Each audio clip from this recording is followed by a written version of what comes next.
Good afternoon to everyone, and thanks, Dr. Michael, for that introduction. And first, I would like to thank Dr. Jay Zhang and his team for this wonderful opportunity to share some of our interesting observations in this topic related to proteotoxic cardiac aging and disease to the great audience here. So, briefing about overview, a little bit of the statistics on the heart failure and crosstalk among aging, protein quality control, and redox signaling mechanisms, and then our working hypothesis, and move on to redox stress, basically defining the biochemistry of redox, reductive versus oxidative components of the redox spectrum, and then mechanistic understanding of the reductive stress in particular. We are interested in our laboratory, how that implicates in the proteotoxic cardiac diseases, using two different models. One, as you see in here, that the R120G protein aggregation model, and our novel model that comes from a signaling transcription factor, which is the primary regulator of most of the antioxidant genes, that is NRF2, and how that is relevant to reductive stress and proteotoxicity.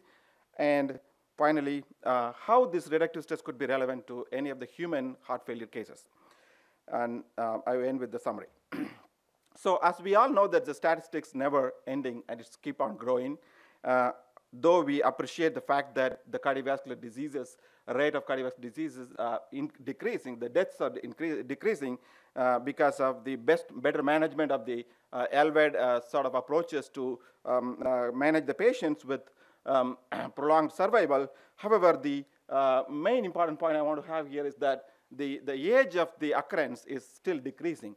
Previously, it was about like 75 and 80. Now it's keep on decreasing. So that's what our interest to understand more mechanistic in the context of redox signaling. So our interest is to look at the protein quality control, which is a primary player in the in keeping the cardiac myocytes as being a dynamic cell, which has a lot of things to do, synthesis as well as degradation. As you could see that this is inversely correlated with the aging. And one could think about the synthesis, the rate of synthesis, degradation, and removal makes a big deal about how the protein quality can be determined. As you can see that it is often associated with impaired protein quality control is associated with the aging. So that eventually leads to impaired proteostasis and proteotoxicity. This is not particularly important for the cardiovascular remodeling, but also we all know that it's very key for the several types of sorts of neurodegenerative diseases. So our working hypothesis here is that we all know that the aging and protein quality control crosstalk each other. However, we believe that it is going to be more important to have another component, which is redox. So homeostasis of a redox state is very key for the regulation of aging, as healthy aging, as well as the protein quality control. Otherwise, it's going to be a problem because cardiac health will be affected when the redox homeostasis is impaired. As one could think about, that can trigger the pathological aging, as well as that can trigger the pathological cardiac remodeling and leads to heart failure and sudden death. So I just want to introduce a little bit of how we look at the redox spectrum. So redox spectrum or redox status or redox milieu could be defined by several factors, but most importantly the GSS, the glutathione, which is a notorious antioxidant small molecule, which is ubiquitously present, and having a reduced versus oxidative nature of this, the couple would define. In addition to that, you can think about the reduced glutathione levels comparing with the melanoidaldehyde with the lipid peroxidation product, and the DH is the superoxide levels, and also a gold standard for protein oxidation, which is DMPO. So having these sort of calculations, one could think about or determine the redox state. To more understand about this, this is a hypothetical figure. Still, it's growing actually. One could think about the normal redox state, and you could see pro-redox, pro-oxidative, and reductive, but there is no pro-reductive. Why? Because existing normal conditions in an intercellular environment is pro-reductive already. Most of the organelles you have reductive environment. So in this case, so thinking about this range could be a physiological signaling, whereas beyond this it could be adaptive response. However, both extremes could be severely pathological. However, one important point I want to draw your attention here is that while there is a natural defense exists against the oxidative stress arm, which is missing at the end of, on the other side of the spectrum, which is reductive stress. So we do not have, or we don't know whether we have any such defense against the hyperreductive stress. So that's why we are very particularly interested in, most of my talk is going to be explain how this reductive side of the arm is going to be detrimental in the given setting of cardiac myocytes and the aging. So this is a decade ago, we discovered that a mutant protein, especially the alpha-B crystalline, is a protein, a chaperone, which is good because it is located in the Z discs of the cytoskeletal structure of the cardiac myocytes, and that the primary role of alpha-B crystalline is to protect the hearts in response to stress. However, when this particular protein is mutated at the position called R120G, which is arginine is converted into glycine, that results in changes in the oxidoreductive states. We were careful about this. Initially, we didn't know whether, usually we thought that it could be oxidative mechanism, but eventually we realized that it was not oxidative, but it was reductive. So what you see in here is that the hypertrophic cardiac myopathy at the age of 6 months in a mouse model of human disease, recapitulating the mutant protein of human disease, and where you see that there is 2 to 3 times higher increase in the cardiac hypertrophy, which is associated with what exactly happened in here. You could see that there is a chunk of protein aggregates in the cardiac myocytes. What you see, this is interesting. You can see proteostate, a unique staining that can detect in any given sample the misfolded or unfolded or protein aggregates, which is overlaid here again with the alpha-B crystalline. So it's a very robust model. We see that. What we expected, it was the oxidative stress, but unfortunately, or fortunately, we don't know, but these negative results ended up in, they have reductive stress in these animal models. So what happened to these mice? All of the transgenic mice died at the age of between 60 to 70 weeks because of reductive stress and cardiac heart failure. So we further digged out and looked at, is it happening on day 1? No, it's not true. So it takes a long time. Actually, if you compare this scale to the human heart disease, in these patients, they do not have any symptoms early on, but they do express these issues at the age of 30 or 40 plus. So as you could see that there is a gradual progression of protein aggregation in association with heat shock response, which is actually not the heat shock, which is going to be the molecular chaperones that are helping in the protein folding processes, and the NQO1 pathway, which is the directly regulated by NRF2 signaling, which I have shown before a little bit, and which indicates that there is a gradual compensation against the mutant protein toxicity. However, this was not stopped. Eventually, it becomes overcompensated because there is the queuing of all these ubiquitinated proteins which are unresolved and which resulted in cardiac hypertrophy and pathological cardiac remodeling. So further, we looked at what happens in these. So when we screened most of these transcription factors, we found that there is a key transcription factor that is NRF2, which seems to be the primary and major regulator of antioxidant genes found to be translocated sustainedly in these hearts. As one could see that this transcription factor translocates from the cytosol to nucleus in that R120G hearts. So which indicates that this could be a culprit which causes reductive stress in this particular model. So a brief introduction about how the signaling works. So basically, NRF2 resides in the cytoplasm as a complex with KEAP1, and KEAP1 is basically, it promotes NRF2 degradation in the cytosol. However, in response to stress or oxidative electrophilic signaling, the NRF2 gets into the nucleus, dissociated from the KEAP1, and get into the nucleus, and it does its function activating the transcriptional activation of the whole set of genes. That these are not the only genes. There are about 150 genes which are regulated by NRF2, which are mostly cytoprotective and antioxidants.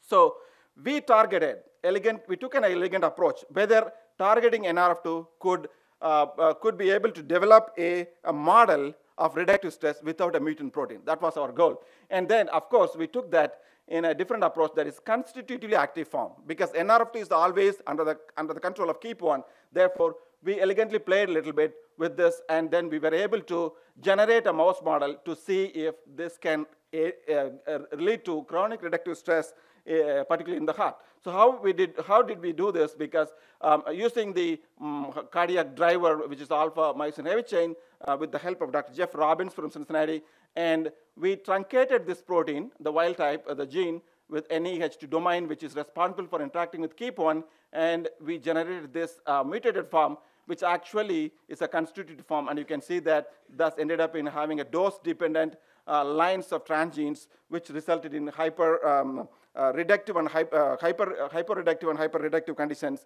And we further looked at this, the redox phenotyping. So in this mouse model, what we have here is the reductive and hyper-reductive conditions. You can see that GSH versus malondial ratio, GSH-GSH ratio, and GSH to DH ratio, superoxide ratio. So all this counted for counting the redox score, and which we could see that one could expect there is a clear dose-dependent response, the transgenic response on the reductive state of the myocardium.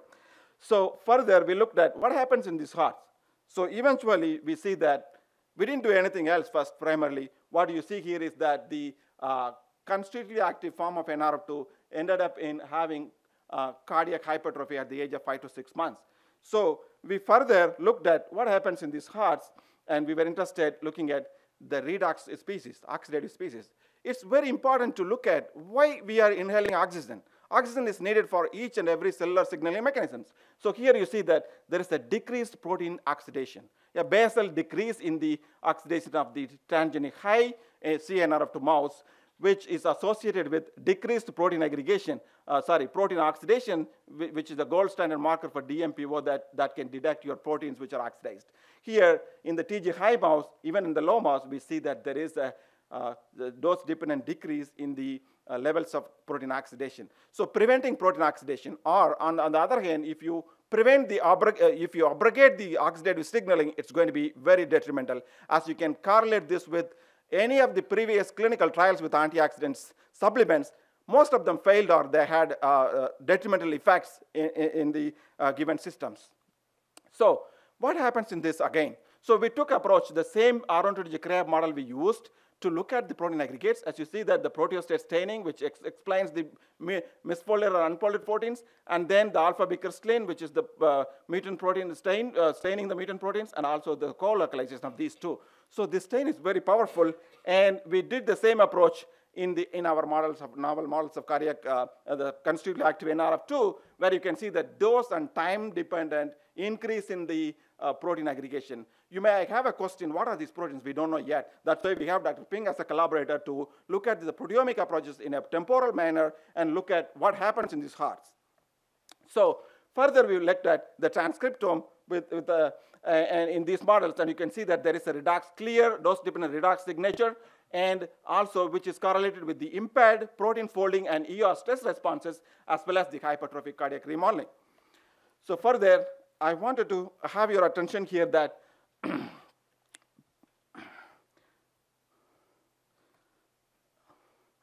what you see in here is nothing but the model, model one, which is R120 CRAB, where you see that how age-dependently the cardiac remodeling occurs, and that leads to the dysfunction of this function. You can see that 6 weeks versus 6 months, and then 12 months. And you might have remembered that none of these mice survive after 13 to 14 months of age. So anytime after this, they could die. So, and also now you see that the above one was a mutant protein that causing the disease over the age. Here, the NRF transgene, which is causing the direct reductive stress without mutant protein. And you look at this. Within the 6 months of age, you see that there is a severe remodeling going on, and there was a significant diastolic dysfunction in these hearts detected. And we interestingly did that one more experiment, that while at the age of 6 months, the TG low mice did not have any such phenotype, but over the time, you see that that's remodeling had occurred. However, we also did another experiment that merging the two different antioxidant transcription factors and see if that double TG could even accelerate this phenotype. That's what happened in this mice. So eventually, I would like to correlate how this can be correlated to relevant to the human heart failure. So in a small cohort, it was a big struggle or fight to get these samples for sure. But at the same time, we were happy that we analyzed redox, based on the redox analysis in this cohort of 50, N of 50 or 54, I remember correctly. And so far, the groups were divided into heart failure and non-heart failure. So here, what did we do is that non-failing, versus heart failure, but based on the redox classification, one could see that there are three groups. One group standing the majority, that is the normal redox, and then you have another group, bigger group, that's hyperoxidative. This is what has been focused in the past 6 to 7 decades, that each and every heart failure patients had this of heart oxidative stress. However, we do see that there is a subgroup have hyperreductive condition. So which is amazing to us, because this is very important when you think about treatment for a patient. We don't know the antioxidant supplements failed. Why they failed? Because we are treating the wrong patients with wrong antioxidants. So here you could see that this ratio could be considered very seriously for treating the patients, heart failure patients, with antioxidant supplements.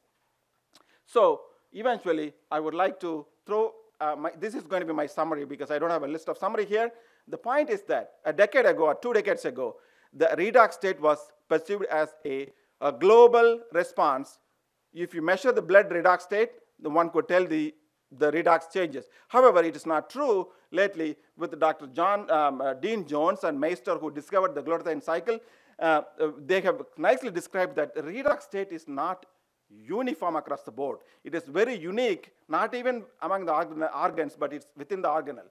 So different cellular components, we have different redox state, and this has to be revisited with different molecules, as I said, not only the GSH, it could be cysteine, cysteine, NADPH, NADP ratios, and thyrodoxine reduced versus oxidized. Particularly, we are interested in endoplasmic reticulum here. You might have recollect this, the protein misfolding, and endoplasmic reticulum is sort of operated under the oxidative condition. Compared to all other organelles, ER requires an oxidative state to operate its function. In this case, if you put the ER into a sink of reductive state, that's going to be a detrimental, because it could affect any protein which passes through the ER, and it gets misfolded or unfolded. So with that, I would stop, and this is my treatment. Because we talk about oxidative stress, but if you ask anybody when you are in stress, the advice is take a deep breath. Why? You need more oxygen. Produce more free radicals, because that will take care of all the signaling, and you will be fine. Okay. With that, I would like to thank of course, my mentor, Dr. Ivor Benjamin, and my most important people, talented postdoc, Dr. Gobinath Shanmugam, and my talented grad student, Justin Quills, and all other collaborators and students in here, and importantly, Dr. Pepe Ping and Ding Wang, who are really helping us with the proteomic studies, and thank you. Well, perhaps while we're waiting for our next speaker, a quick question, very quick. No, we can grab him at lunch then, I guess. Sure.